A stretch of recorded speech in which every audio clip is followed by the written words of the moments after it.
Thanks very much, Steve. It's been more than 8 months since 4 Americans, including our ambassador, were killed in Benghazi, but the White House still seems to be sidestepping questions about the attack, including about where the President of the United States was as things were unfolding. He was in constant touch that night with his national security team and kept up to date as the events as they were happening. He was talking to his national security staff, his national security council, or the people who would keep him up to date about these things as they happen. Was he in the Situation Room? He was kept up to date throughout the day. Do you not know whether he was in the Situation Room? I don't remember what room the president was in on that night, and that's a largely irrelevant fact. Joining me now is Texas Congressman Michael McCaul. He's also the chair of the House Homeland Security Committee. Good morning to you, Congressman. Thanks for having me, Gretchen. Do you believe for a minute that Dan Pfeiffer does not know where the President of the United States was on the night of the Benghazi attacks? Absolutely not. I mean, they have the records, they have the schedules, the phone calls. They knew what the President of the United States was doing that night. And the real question here is, where was the President of the United States when Benghazi burned? When the U.S. ambassador to the United States was assassinated? And there has been no clear answer to this.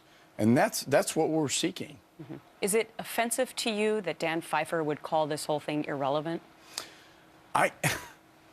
We haven't had an ambassador killed in 30 years. And the idea that that's irrelevant plays into this narrative that they sweep it under the rug.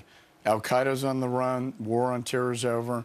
Whether it be, this case, whether it be, the Boston bombings where they say there's no foreign connection, whether they say it's Benghazi, there's nothing there, or the workplace violence from Fort Hood, they won't even call that an act of terrorism. Mm-hmm.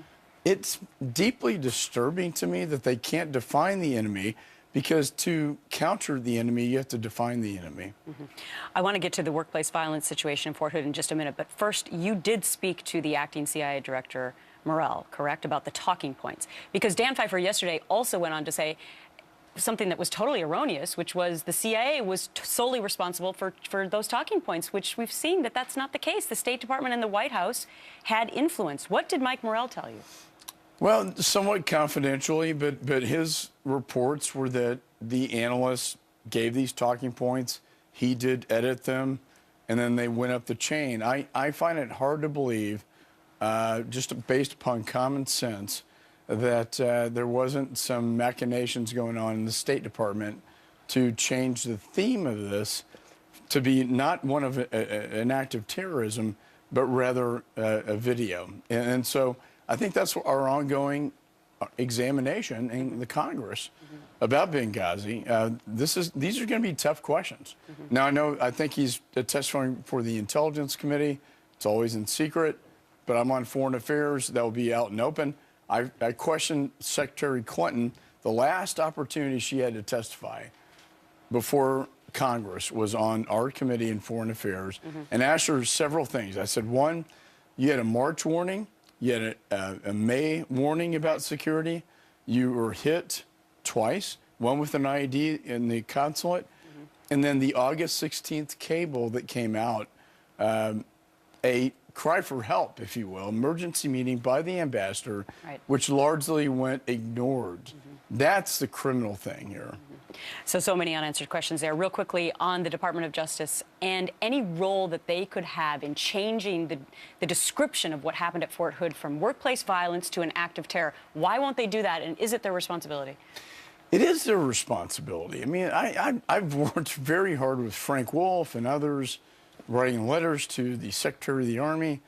I was there on the day of the funeral, the ceremony. It was very emotional, and I saw the soldiers in, crutches who were shot by Mr. Hassan. And the best evidence, I said, what did he say to you when you were shot? Allahu Akbar. That's a classic jihadist terminology. Then I realized this is not some workplace violence thing.